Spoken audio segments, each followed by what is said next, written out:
Stephen, we've done it. We're on our last months after the Edge of the Earth Investigator box came out for Arkham World, the card game. We're here to finish talking about the Investigator cards. How do you feel? I am ready. Me Let's too. do it. And then we can finally start the campaign. Yep.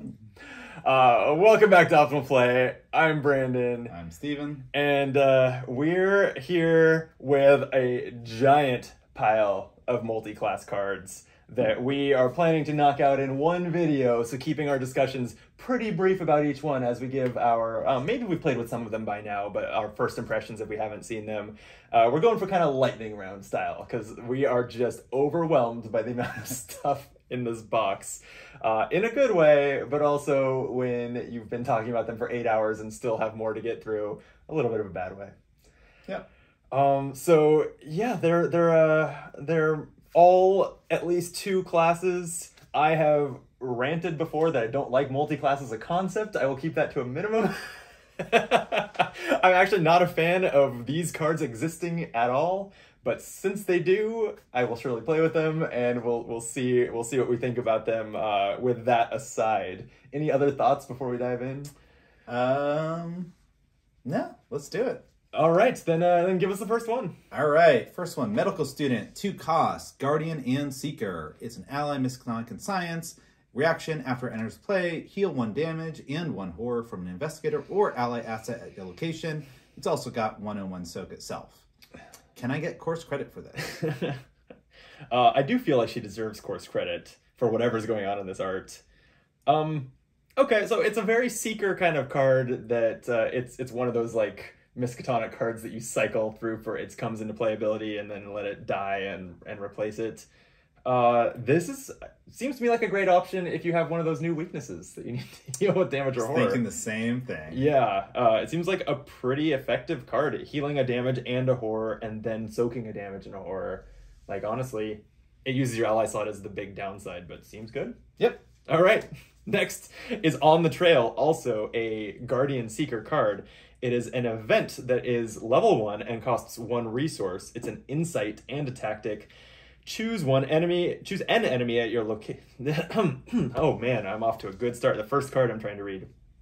Choose an enemy at any location other than yours. Either move twice toward that enemy or discover 1 clue at any empty location between you and the chosen enemy along the shortest path to reach that enemy. The game is afoot.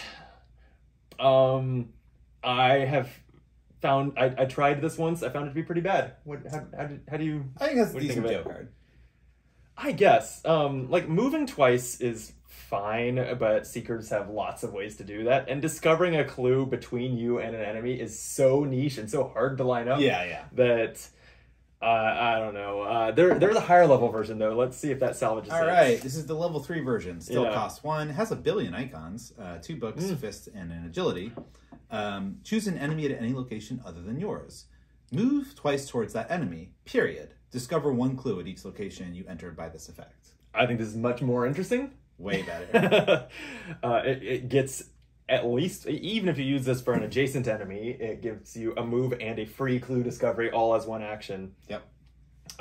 This is the one I would definitely consider playing in Joe's Insight deck. Less so the previous one. Yeah, great and Joe, and probably worth considering in some other ones. Yeah, level 3 is steep for what it gets you. A couple moves and maybe a couple, and up to a couple clues. Like, it does seem like a lot of experience to spend on that, but not bad. Yep. Not bad. And the last Guardian Seeker card is Michael Lee, the Experienced Hunter, a level 5 ally that costs 4. He's also detective traded.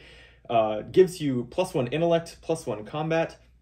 As a reaction, after you successfully investigate, place a resource from the token pool on Michael Lee as evidence to a maximum of 3. When you initiate an attack, exhaust Michael and spend 1 evidence to deal +1 damage for this attack. And he has 3 health, 3 sanity. I have not seen this yet, I don't think, and it's kind of a lot to take in. So it's basically only for people that want to fight and investigate, and it's a detective, so I think it's for the 2 detectives, Joe and Roland. Joe and Roland, that makes perfect sense, yeah. You do love when it's a flavor that matches Yes. the type of investigator it's for, right? Yeah, 5 experience is a lot to like. All of this really. So this gives you 2 skill boosts. The only other thing it does is exhaust to give +1 damage to attacks. Yes. And it soaks. But yeah, I don't know if this is that strong for a level 5 card. I mean, plus, I don't know, having the ability to turn 2 damage attacks into 3 damage, like, that's pretty powerful. Yeah, but there are lots of ways to do that. Like Vicious Blow. But you can combo. You can turn a Vicious Blow 3 into a 4, like... I mean, sure. Yeah. I do think it's cool, and I think it will feel great. It's almost, Alice Luxley is the one that, like, when you discover a clue, deal a damage. It's probably a better way of accomplishing like that role, right? Yeah. Costs a lot more experience, but I always liked that. I always liked her in theory, and she never felt very strong or worked very well. So yeah, I'd like to try him out. Oh boy, you get to read this gem. All right, so now we're on to the Guardian Rogue cards. Snipe, 0 cost, 1 XP tactic. During the next fight action you perform this turn, using a ranged or firearm asset, treat each symbol token you reveal as a 0. This action does not provoke attacks of opportunity. Yeah, notably, this is a whole action and a card just to, if you draw one of these tokens, treat it as a 0 on your next fight action this turn. I think this is one of the worst cards ever printed. Yeah, I didn't notice that. You think it's going to be something that, like, gives you range or something, but no, it's literally... First of all, it doesn't give you any range. Nope. It just requires range. Yep. And then it's a whole extra action.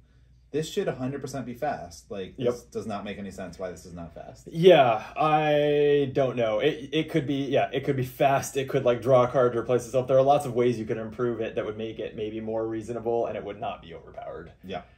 This is a card that I talked about when I was a guest on Drawn to the Flame, and Drawn to the Flame is more generally positive than we are. Yeah. So I kind of like tempered my feelings a little bit on there. But my true feelings is that this card, bravo to you if you play this card and make it work. Because this is one of the worst uses of cardboard, I think, that I have seen in tabletop gaming. But next up in Guardian Rogue, we have the Old Shotgun. It is a level 2 0 cost asset. I don't know if we've seen a 0 cost gun before, because this is an item, a weapon, and a firearm that takes up both your hands. Oh, it uses 0 ammo. Maybe that's why it's free. While playing an event, treat Old Shotgun's uses value as 2. Action, spend 1 ammo to fight. You get +3 combat for this attack, and instead of its standard... so it does the shotgun thing. It does damage equal to the amount you fail by. To a maximum of 3, though, so it's not as potent as some of the other shotgun cards. So you just have to play this and then play an event that reloads it? That's what's going on here? Well, or you can use it to play events that spend ammo, like Warning Shot. It's kind of confusing to me. No, because treating its uses value as 2 doesn't mean there's suddenly ammo on it you can spend. Oh, it doesn't? I think what it means is that a card that, like I think Swift Reload, that fills up an item to its maximum, treats that as 2. Got it. Right? Huh. So... I'm almost surprised that this isn't a Survivor card. It feels very Survivor in that it's a gun that has a huge glaring issue. Yeah. Similar to the one that can, like, jam if you draw the wrong token and you have to spend an action to clear it. Yeah, the fact that you can only reload it up to 2 makes it seem like not that great of a build-around card. Well, yeah, so you can go above 2. It's just that cards that reload it to its maximum reload it to 2. I see. But you could reload it to 2 and then play, like, Custom Ammunition, which adds another one. Yeah. I don't really think that the juice is worth the squeeze on this. Like, it's worth all that effort to make this work, especially for a... Its damage is equal to the amount you succeed by, so the best case scenario is this does 3 damage. It's not even +3 damage, it's 3 damage. Yeah. And if you... to a minimum of 1. So if you succeed by 0, you still do 1 damage. But I don't think the payoff is worth the amount you have to put into this. Okay. Next we got Quickdraw Holster. This is a 4 cost, 4 XP, item, tool, and illicit. Fast action. Choose a firearm asset taking up only 1 hand slot in your play area. Attach it to Quickdraw Holster or switch it with the attached asset. The attached asset takes up no hand slots. This itself takes a body slot. Yeah. And as a fax action, exhaust Quickdraw Holster, perform a fight action on the attached asset without paying its action cost. Ooh, so this is an alternative to Bandolier. It frees up your hands as long as you're running at least, this is firearms specifically, not just weapons. But then it has this extra upside of getting to make a free fight action using it. It's not just a free action every single turn because you have to have ammo in a gun to be able to use that, right? It's firearms, so I think they all use ammo. Yeah. Interesting. I haven't seen this one. It's cool. Yeah, I mean, a free action is very powerful, especially in Guardian. I mean, rogues can get 5-6 actions, no big deal. But it is expensive. 4 cost for XP is quite expensive. I was really frustrated playing Daniela. I attempted to run Bandolier, and I was really frustrated that I couldn't upgrade it. And level 0 Bandolier does not feel very good for very long as your deck upgrades. Oh, wait. Daniela can't run this. She can't play level 4 Guardian or Rogue. Never mind. I guess you could have Bob buy it for her. Yep.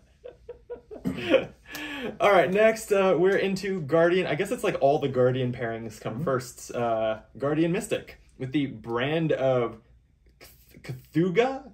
Yeah, I guess. Sure. It's a spell that uses 6 charges and has action Fight. For this attack, you may use willpower instead of combat, and you get +1 skill value. If you succeed, spend 1 or 2 charges. Instead of its standard damage, this attack deals 1 damage for each charge spent. If you succeed by 0, lose 1 action, and it's an arcane slot card only. So it feels similar to that Enchanted Blade.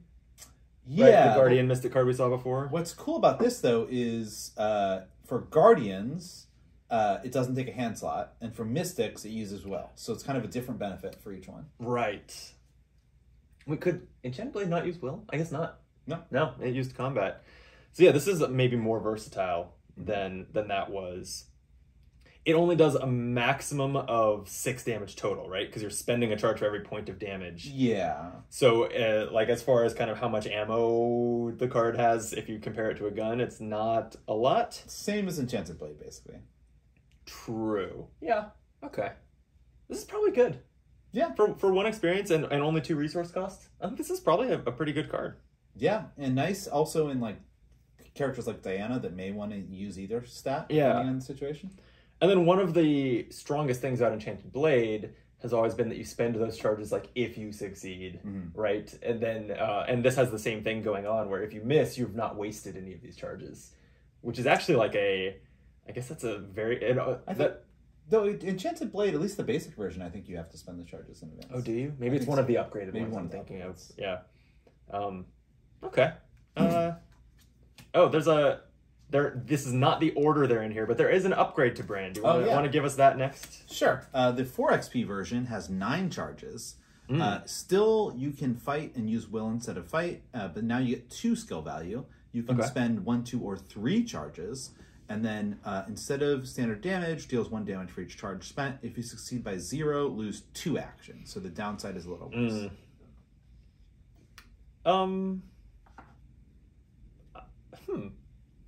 The 3 experience difference between these is a little hard to justify, I feel like. Yeah, I mean, being at 3 damage, though, is always costs a lot of XP. Like, so I think it might have been overpowered. I don't know there's anything that costs 3 or less. I guess there's like a survivor card, but it has a pretty significant downside that does 3 damage at 3 XP. Right. In general, 3 damage takes 4 XP plus. That makes sense. Yeah. Cool. I think both these cards are probably pretty good. I think I would be pretty happy with the lower level one for a good amount of the campaign, though. Yep. And then Nkosi Mabati. Nkosi? I am going to butcher this African name. He's the enigmatic warlock. 4 resource cost, level 3, still Guardian Mystic, ally sorcerer. After Nkosi Mabati enters play, name a non-Elder Sign Chaos token with a symbol. Until this card leaves play, the named symbol is your sigil, quote-unquote sigil. And when an investigator at your location reveals a cultist, tablet, or elder thing symbol, exhaust Nikosi to search the chaos bag for your sigil and reveal it instead, returning the other token to the chaos bag. And 2 health, 2 sanity, he's in your ally slot. It's a Jim Culver card. It turns other symbols into skulls. Yeah, which is actually, I did play a game in our standalone series with a player playing Jim who used it for exactly that. It seemed pretty good. The other, like, unless, oh wait, I was like, you can choose auto-fail, right? But what that would do is treat other things as auto-fails. You don't want to do that. Yeah. You can, but you don't want to. Yeah. I agree. The main use case is Jim, and it's pretty sweet. I think it really reinvigorates Jim. And then, I've heard people talking about this card, but I've never seen it. I'm eager to see what this does. This is the Cyclopean Hammer. 5 costs, 5 XP, item, relic, weapon, and melee. It's also 2 hand slots. As an action, fight, add your will to your skill value for this attack. You deal +1 damage for this attack. If you succeed and the enemy is non-elite, you may move it 1 location away from you. So you are hammering it to another location. It's you may move it. So if you want to just keep whacking at it, you don't have to. Right. Parentheses. If you succeed by 3 or more, you instead deal +2 damage and may move the enemy up to 2 locations away from you. And if you're someone who has decent combat and willpower, like Daniela, you might be getting repeatable 3 damage with no ammo or anything. Really good on its own, and then the ability to swat away an enemy. Yeah, super cool. I love the flavor of this card. The idea of like hitting an enemy so hard that it goes flying into like down the street. Yeah, way cool. Is it worth 5 experience? I think it is. I'm actually worried it's like maybe going to be in a few too many decks. I kind of wish that you had no choice but to move it locations, because then it would at least have a bit of a downside. True. But yeah, I mean, it's very good, and I think put it in your decks, and if it becomes like too ubiquitous, then it'll end up on the taboo list. Yeah, well said.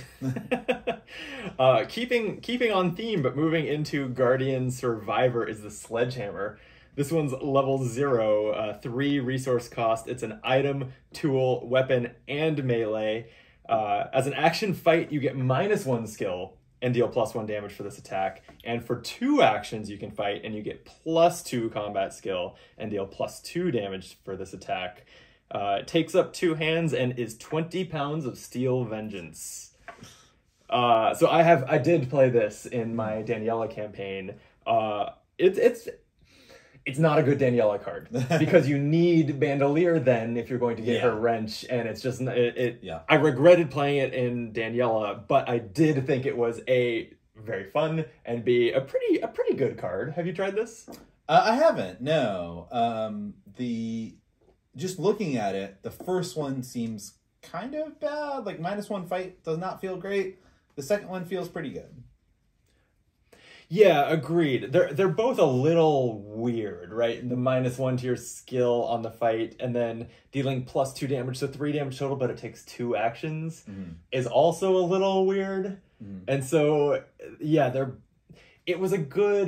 it did feel like a good fit in Daniela that way, because you had these other ways, like when it attacks you, to deal some damage to it and to kind of fill in the gaps to do the right amount of damage to enemies. Yeah, it's a tricky one, but I love the decision making that it brings to the turn by turn of the game, because it's a legitimately tough decision whether to trigger the first or second ability. And then I'm reorganizing the cards again because there is a higher level version of Sledgehammer. It is level 4, still Guardian Survivor, still 3 cost. Still an item, a tool, a weapon, and melee, but its basic 1 action fight does +1 combat, +1 damage. That's quite a bit better. And then for 3 actions, fight, you get +5 combat and deal +5 damage for this attack. And the most important upgrade over the previous version is that it is now 25 pounds of steel vengeance, which I love. So I did upgrade to this in my Daniela deck, and similarly, it was cool. I love playing with it, and it was not right for the Daniela's deck. but I think that this is a super cool design. Yeah, this one's really fun. It is a tool, so Joe can use it in his signature guns. And yeah, I like the idea of 6 damage in one fight action. Right. Yeah. I'm waiting for a Guardian card that cares about tools, because that's like what Daniela needs, because her Mechanics Wrench is also a tool. Yeah. And something to make tool matter for anyone other than Joe could potentially make Sledgehammer. Or maybe a lot Bob better. can give her wrench to Joe. Yeah. And then it'll matter that it's a tool. Sure. Are you allowed to give signature? We don't have time for that. The triple action on Sledgehammer is so fun and so rare that it's actually the right play. but I adore this card. I'll be playing this in more decks. Ooh, next up we've got Protective Gear. 4 cost, 2 XP, item and armor. It's a sweet like fire suit. And reaction, when you draw a Hazard Treachery, deal 1 damage and 1 horror to Protective Gear, cancel that card's revelation effect. After what you've seen, you intend to sleep in it. It's 3 health and 3 sanity, so you could potentially cancel 3 hazards or just use it for soak. I looked at this for my Daniela deck, and then I was like, how many... We were playing Return to Circle and Done. How many hazards could there be? Hazards must be an Edge of the Earth thing. And it turns out Hazard was just not a trait I had ever paid attention to before, and there are plenty of them. So I think this is potentially a pretty strong card. I think its resource cost is maybe the biggest hurdle. Yeah, well, Bob can help you pay for it. So. Right, yeah. But for the body slot, which you struggle to find really interesting things to do with that sometimes, I think this is a good candidate. Yeah. All right. Well then, we're finally done with the Guardian cards, and we've got Seeker Rogue for the Pocket Telescope. It is a 2 resource cost level 0 asset. It's an item and a tool. Fast, you can exhaust it to look at the revealed side of a connecting unrevealed location. And then action, investigate a revealed connecting location as if you were there. It does take up a hand slot. Seems a little weak for a hand slot to me. It does. It feels like tech against specific scenarios where like they, whether they're tidal tunnels or right, like you're drawing locations out of a shuffled deck of them, and some of them are good and some of them are bad, and you want to know whether you're going to waste your time moving into one. I don't think you're really interested in this investigate effect. I feel like as a seeker, I'm never unhappy to see a magnifying glass or a fingerprint kit. So like, something situational, it just doesn't appeal to me. Like it's and yeah, this is exactly situational. A low shroud location, it's pretty cool. This doesn't exhaust. You can use it several actions in a row. It's pretty cool to be able to never move in and just get all the clues from it. Yep. But seekers have lots of ways to move fast. Yep. So I don't know that avoiding moving is that exciting. And it doesn't let you use your current location shroud or anything cool. No, nothing like that. Okay. Eon Chart is one that we... wait, did I read the last one? Okay, that's all you then. 2 cost, 1 XP, item and relic. It's got 3 secrets. And fast, during your turn, exhaust Eon Chart and spend a secret. Choose and take one of the following actions. Move, evade, or investigate. This takes up a accessory slot. And let's just look too at, there is a level 4 Eon Chart. This is one that we got to preview. Yep. FFG was nice enough to send us a few cards. This was one of them. It is the same resource cost, but it's level 4, and the difference is that you exhaust it and spend a secret to take 2 of those actions in any order. It was unclear to me when we previewed it, but people seem to have settled on you have to choose 2 different actions there. I think they're both good. Yeah. I think they're quite good. This was... So I know I keep talking about this Bob and Daniela campaign because it is most of the Arkham that I played recently as of when we're recording this.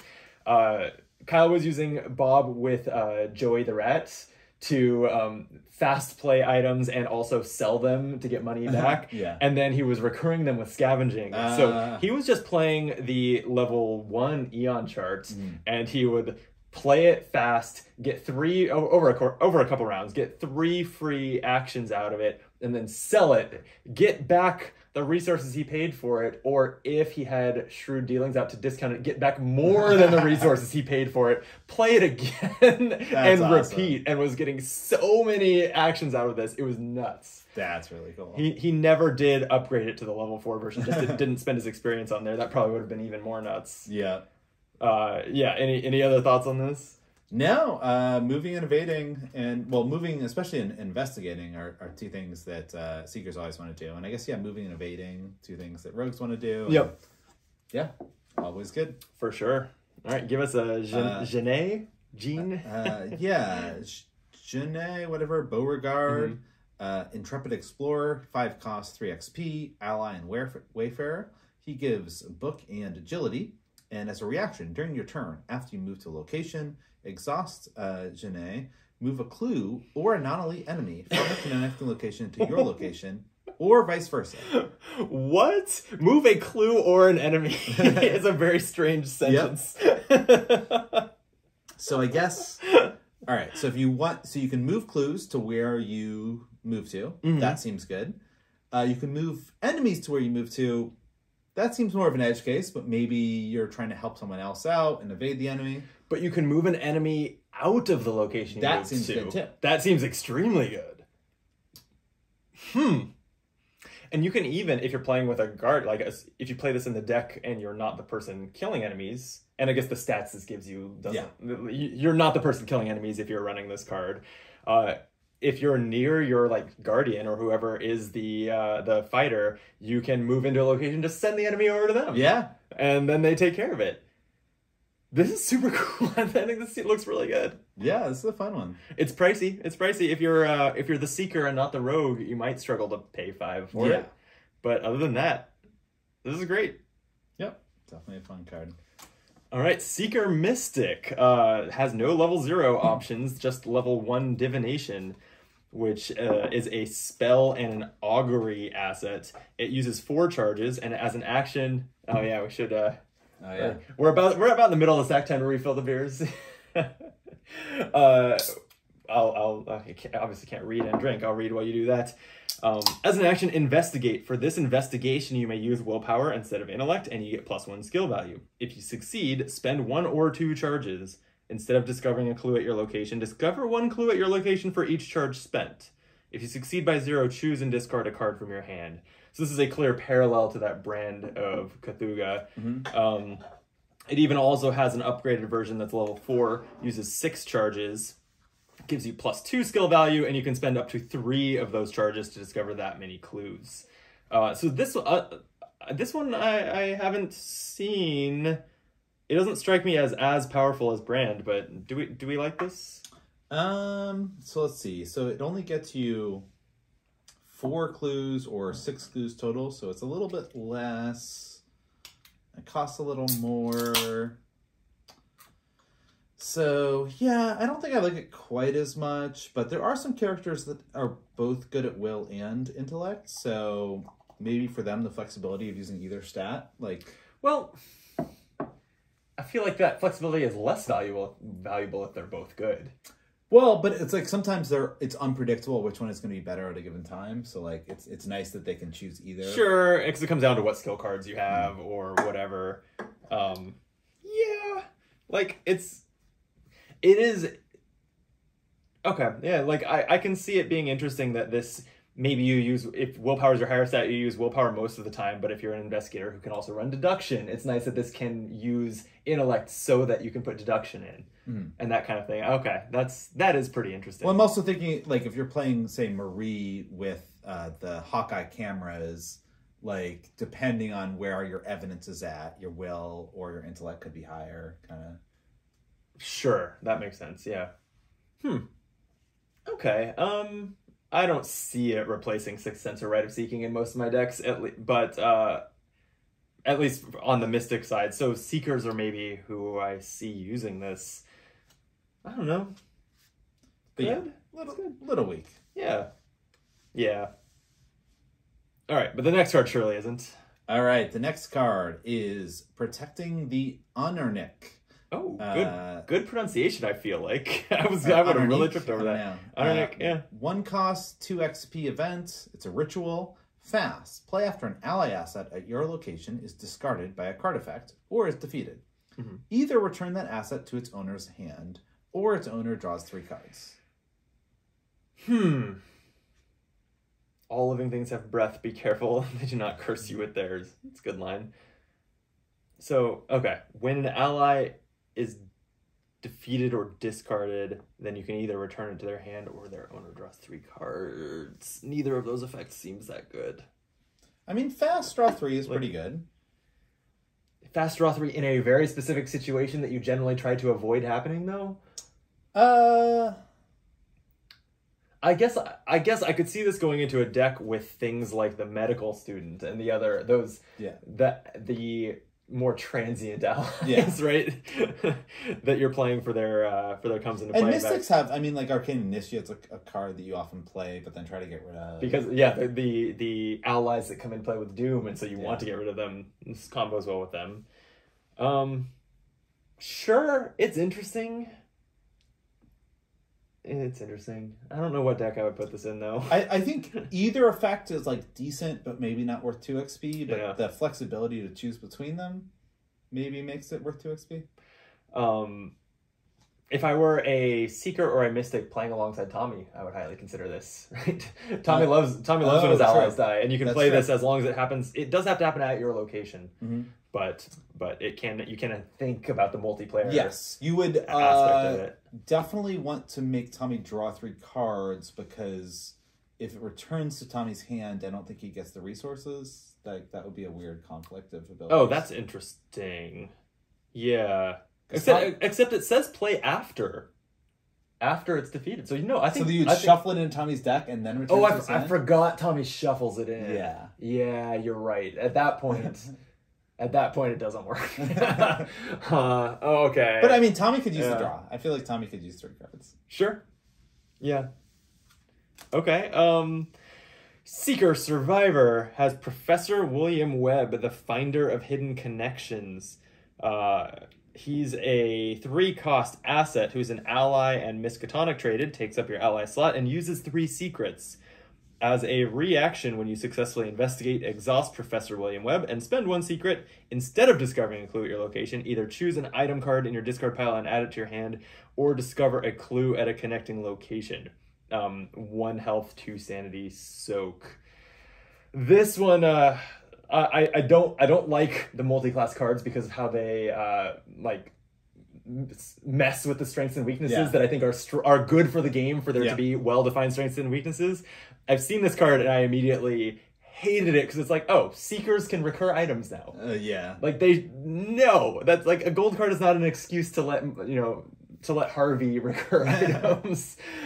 So hate that this card exists. That aside, would you play this card?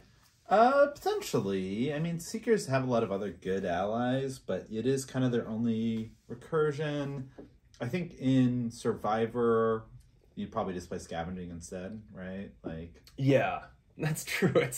That is the other side of this being like a multicolor card, is why Survivors have better ways to do this. This is instead of discovering a clue, whereas Scavenging, you get the clue and you get the item back. So yeah, well, on that note, there's an upgraded version that maybe addresses that. So the 2 XP version of this, when you successfully investigate, you exhaust him, spend a secret, choose an item card in your discard pile and add it to your hand. It doesn't say instead, so you do get the clues. But it does say it as the very next word.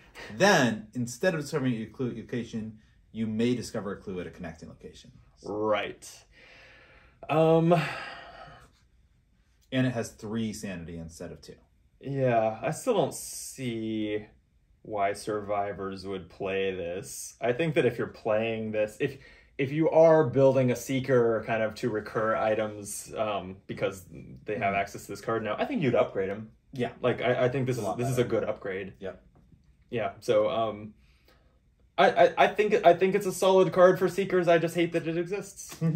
So the Ice Pick is another Seeker Survivor card. It is level 1 resource cost, item, tool, and melee that sits in your hand slot. It's fast. And during a skill test while fighting or investigating, exhaust Ice Pick to get +1 skill value for this test. Okay. That's pretty well rounded. So it's solid. A Mag Glass, but instead of instead of helping you with 3 investigates, it now helps you with 1 investigate or fight. So it's better for flex, but worse for dedicated investigation. Agreed. Yeah. How many... I mean, I guess like Joe or someone. I don't know. Joe and Roland. I feel like, yeah, the investigator fighter flex is... I mean, or... So this seems like a great card in like true solo. Right? Because you just, by definition, need to be doing both. Yeah. Unless, if you're getting all your clues via events that automatically get them, maybe not. But yeah, it seems good in those cases. 1 skill value isn't that much, and I'm now looking ahead and seeing there's an upgraded version of this too. All right. The 3 XP version, also fast. During a skill test while fighting or investigating, exhaust to give +1 skill value for this test. If you succeed, you may discard Ice Pick to have this attack deal +1 damage, or to discover 1 additional clue. Oh, so I had read ahead and I was thinking like, oh, now we're talking. Now you can get extra damage or extra clues, but you have to discard it. So it's meant to be comboed with a William Webb or a Scavenging or a York. Yeah, to keep getting it back. And it is fast, so it costs a resource, but you can play it and it's not like a huge amount of actions to recur it and play it again.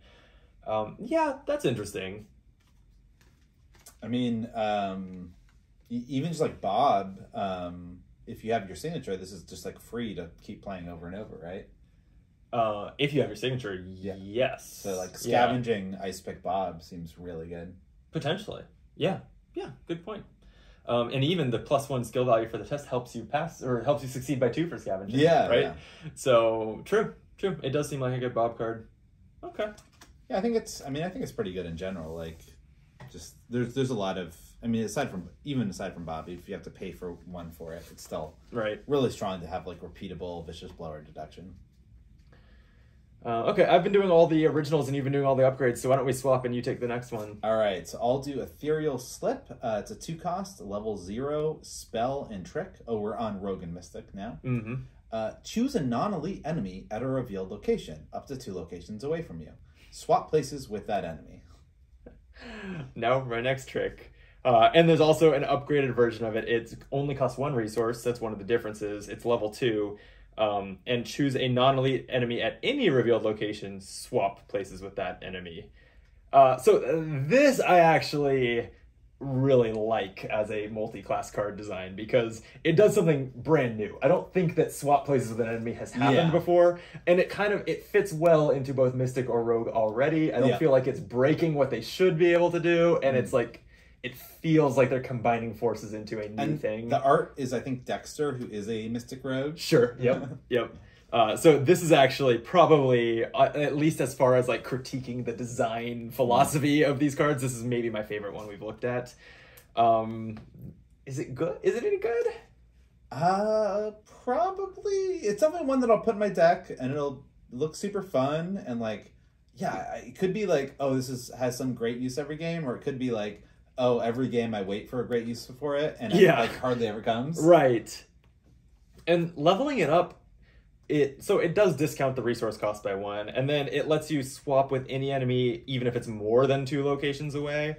But so many maps that doesn't matter. Yeah. 2 locations is plenty so often that I'm not sure I would upgrade this even if it was a good card for my deck at level 0. That's true. 2 locations is pretty good. Yeah. But, you know, I could be wrong. As soon as I encounter a situation where I wish it had been upgraded, then maybe I would bite the bullet the next scenario. All right, more Rogue Mystic.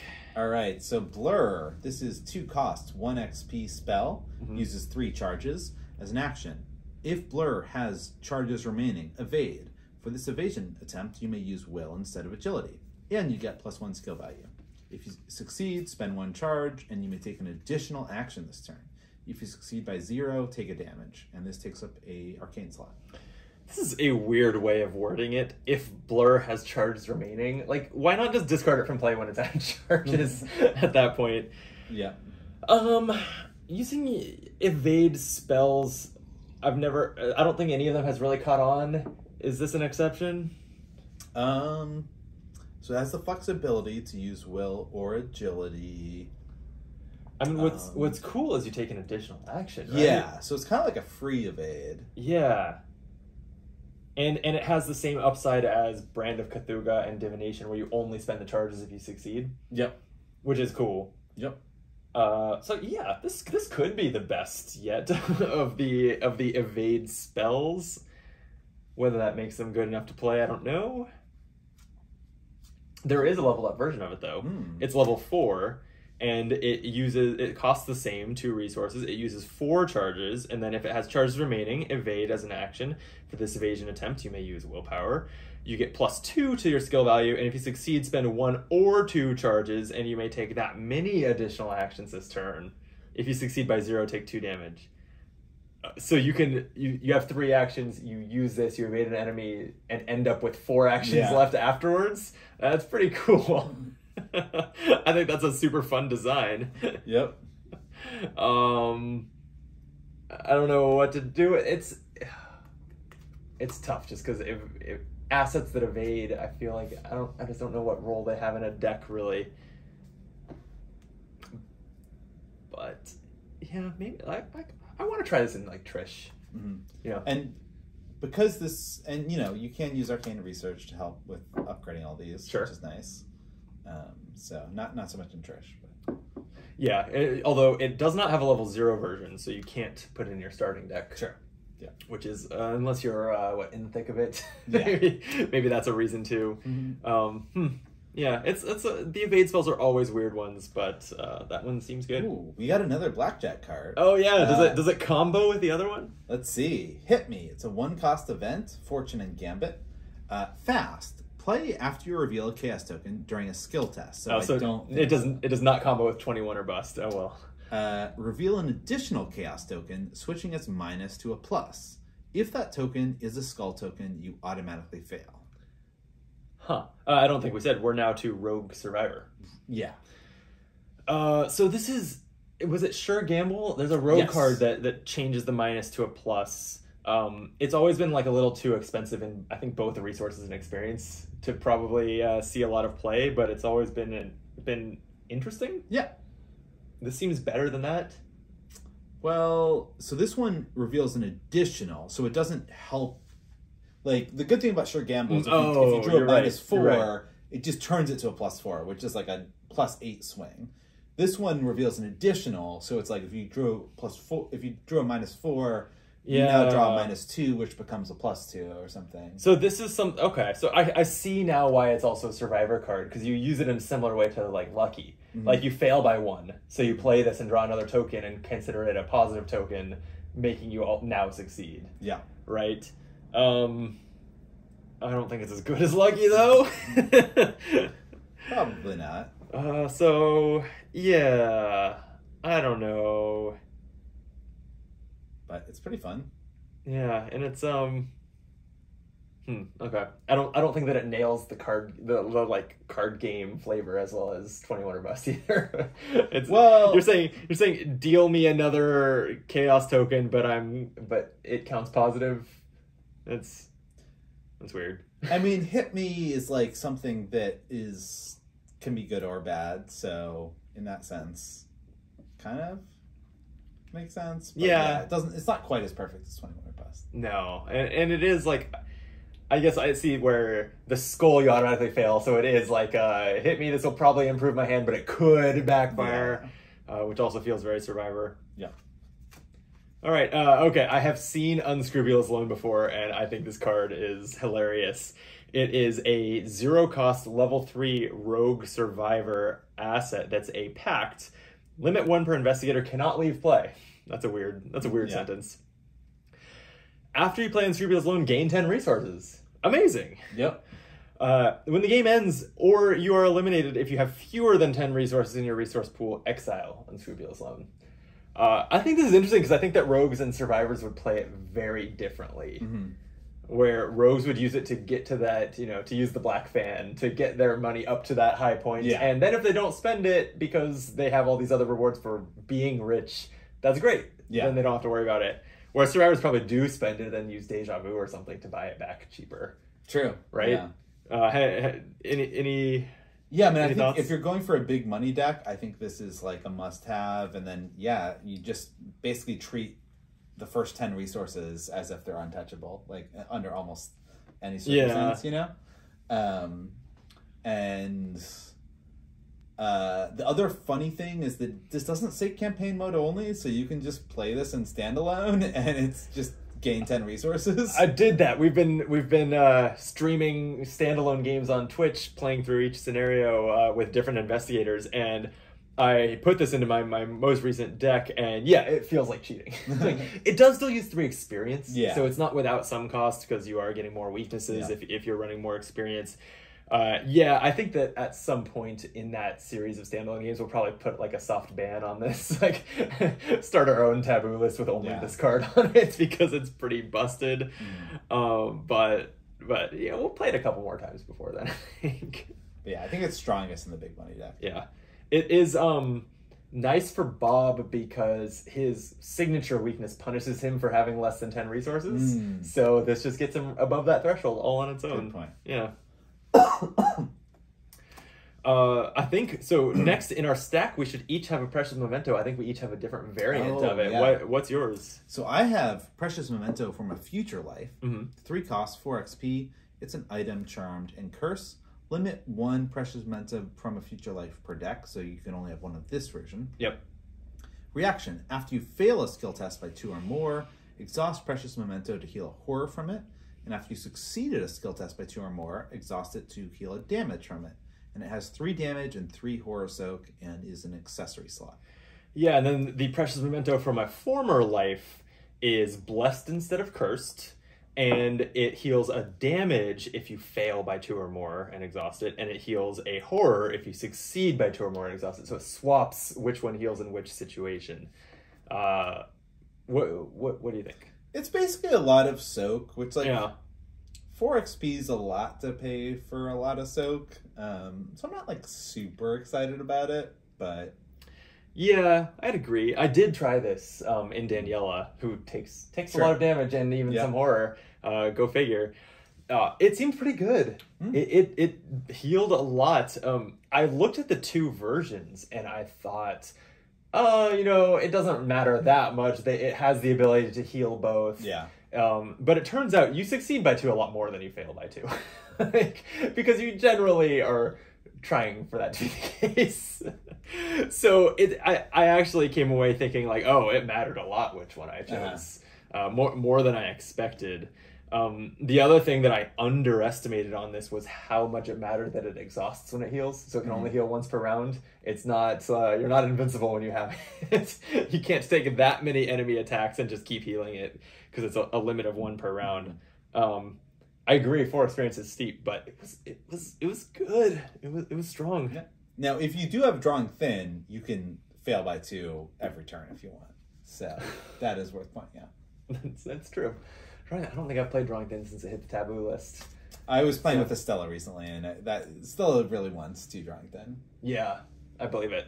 And so, Precious Memento next time when you upgrade her. And then the Talisman of Protection is a 2-cost level 0. We're to Mystic Survivor now.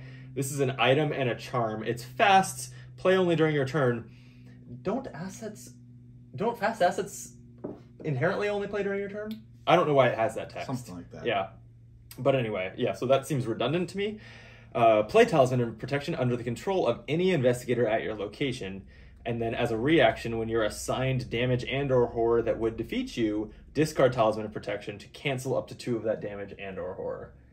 So this is probably a Calvin card, right? Because it lets you get right to the edge of dying. Great for Calvin.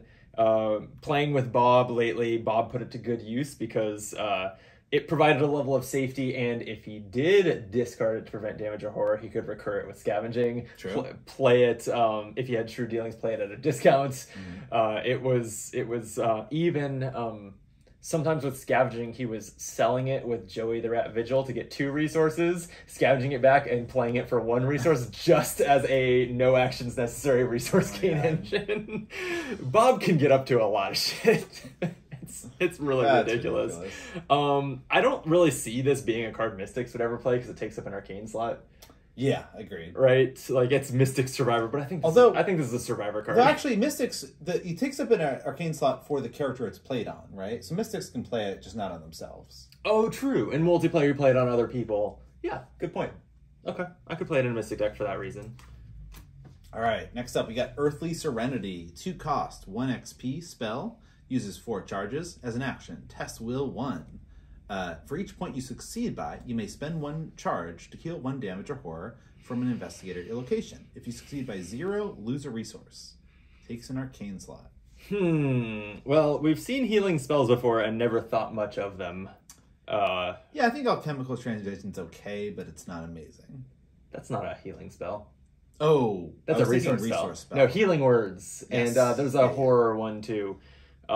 As a mystic, using arcane slots for healing has never felt right.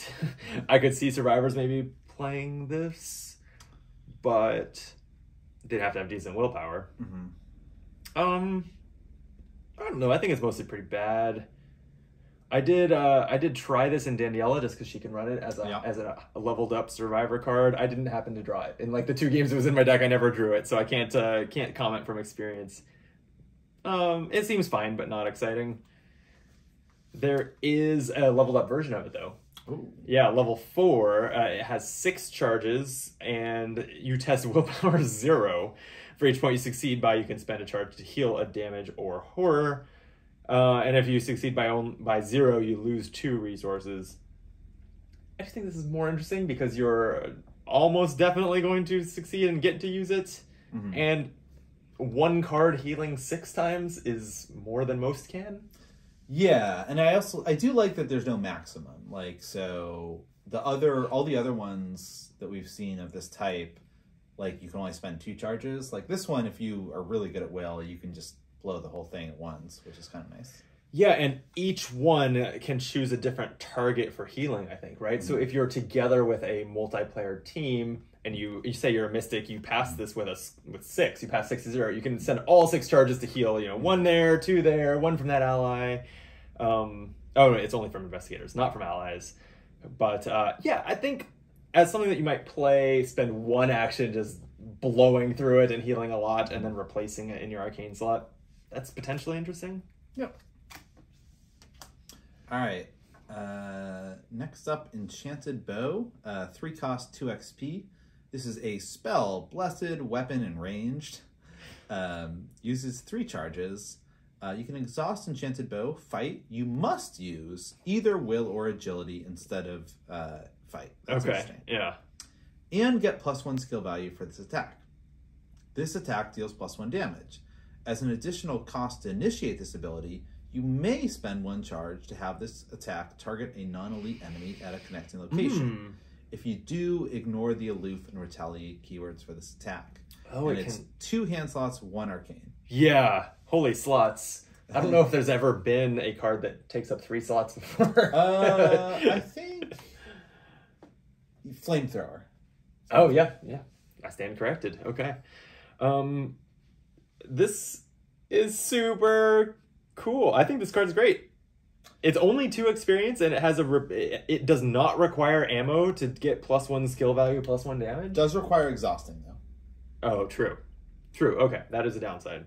You only spend the charges though if you want to remotely attack an enemy at another location. Yep. Which is historically a pretty rare and hard to, like, Guardians kind of have cards to support building a deck around it, and I don't think it's ever really worked as well, as consistently as people want. It's kind of all here in this card. Yep. I think this is probably really good. Yeah, it's pretty cool. Definitely excited to try this one. Good for people like Rita would love the part where you use agility instead of fight. Probably a few others as well. Yeah, I mean, it's funny that that you cannot use combat, but for the most part, mystics and survivors both don't usually have high combat. Like maybe like Yorick accepted. Yeah, it makes sense that Magic Bow is going to be one of those 2 things. Right. Yeah, I think this card's great and it's super cool. And I'm a little mad that it is like trampling on Guardians being the ones who can do this. But yeah, seems good and seems fun. So we have just 5 cards left. I feel like we've done a good job moving through fast. Yeah. Yep. Good job. This is a cycle of talents that are all 3 classes. So why don't we just read all 5 and then talk about them? All right. That work? All right. Why don't you start us off? Prophetic. It uses 2 resources. Replenish these resources at the start of each round. I think that's a mechanic we saw in like Return to Dunwich. Yeah, like the level 4 versions of the core set talents did something similar. Resources on Prophetic may be spent to pay for Fortune, Spell, or Spirit cards. Oh, this is Guardian, Mystic, and Survivor. Okay. And then action during a skill test on a Fortune, Spell, or Spirit card. Spend 1 resource from Prophetic. You get +1 skill value for this test. Yeah, and then Sleuth. So these are all similar. Sleuth costs the same, 3 resources. It's the same level 3. It is Guardian, Seeker, Mystic. It gets 2 replenishing resources that can be spent to pay for Charm, Tactic, or Tome cards, and can be used on skill tests on those cards for +1 skill value. Bruiser is Guardian, Rogue, and Survivor. 2 resources to pay for Armor, Firearm, and Melee, and for skill cards during Armor, Firearm, or Melee. Crafty is Seeker, Rogue, Survivor, and works the same as all the others, but for Insight, Tools, and Tricks. Oh, hey, there's the tool card I was looking for. It's just not in Guardian. And then Antiquary is 2 resources for Favor, Relic, or Ritual cards, and for those skill tests. And it's Seeker, Rogue, Mystic. Yeah. Okay. So, what do you think of these? Have you seen these before, or I had seen them a little bit. I Yeah. remember seeing Crafty and thinking that's really cool for Joe because he loves both Insight and Tool. Yeah. Right. Like oh yeah, for Joe, Insight is particularly strong. What's interesting about these to me, and what's different from all the other talents we have, is they don't just boost skills, they can pay for those cards. Yes. Right? So Prophetic can pay for Mystic's spell assets. Yep. So these are econ cards, right? Unlike most talents, which makes them pretty interesting. Yeah, so I mean, Prophetic, to compare that to that robe that reduces the cost of 1 spell per turn. Yeah, that Robe of Endless Night. This basically reduces 2 per turn and has the flexibility that if you want to use your spells instead of playing them, gives you skill. So it's a lot better. I mean, it costs some XP, but I'd say a lot better. I'd agree. Yeah, and it takes no slots. Not that Mystics are using their body slot really, but still, kind of the interesting trade-off with other talents is that you cannot spend your own resources to boost skill value with these. It's only the replenishing resources. So they're limited. We were talking about the composures in previous videos because those are also in this box. And this does not have that flexibility to have a rogue pour money into passing an important treachery, right? Like they just can't do that. But all in all, I think these are pretty strong. Yeah, it's also, you can play multiple. You can play multiple of the same one or multiple different ones, which is pretty interesting flexibility. So, for example, Joe might want Crafty and Bruiser to pay for his tools and firearms. You might have someone that uses both spells and relics or something, so Prophetic and Antiquary. So, like, very flexible. I think it's very cool, too, how certain traits that have never really mattered much, this is finally bringing them some love. Like, have you ever paid attention to how many armor cards are in your deck? Right? Or how many fortune cards even? Like, other than Rex not being able to play them, I'm not sure that the fortune trait has ever mattered. These are also all triple class, so if you are going for that synergy deck, I think you want at least one of these, maybe multiple. Agreed. These make it real easy to power up the synergies. True. Yeah. So you have to play in your class. Like you have to be one of these classes. Yeah. But then it will bring 2 more classes to your synergy tally. Agreed. If you, I don't recommend this, but if you're building a deck with synergy cards, definitely include these. Cool. I like them a lot. I like these as multi-class designs too because they don't break anything because what they really are is multi-trait cards. Yes, right. They don't feel like they're doing anything that classes like shouldn't be able to do because they zoom in on the traits that class has access to anyway. Yep. Okay, we've done it. That's the Edge of the Earth Investigator cards. These videos have come out over a handful of months, so I'm sure by the time you're watching this, thank you for, I guess you must be enjoying them because you've made your own evaluations of all these cards by now and still watch this, but thank you for joining us. Steven, thank you for spending, I don't know how many hours in here talking about cards with me, but on the bright side, these don't come out for another almost year, so now we can just play Arkham. That sounds pretty fun. Yeah. I guess before we go, what is your decisive final opinion of the Edge of the Earth Investigator box? I would say I liked getting everything at once. I wouldn't say that the Investigator cards overall are as good as like Innsmouth, which had a really cool new mechanic. Also agreed. Yeah. Or probably even as much as like Circle and Done, like Bonded and Myriad were kind of cool. Or no, I may be mixing up two seconds. No, that was Dream Eaters. Yeah. Otherwise, what you said is right. Yes, it was Myriad and Bonded in the same. I guess Circle and Done I think had my favorite Investigators. The Investigators in Circle and Done were really weird. True. But not bad either.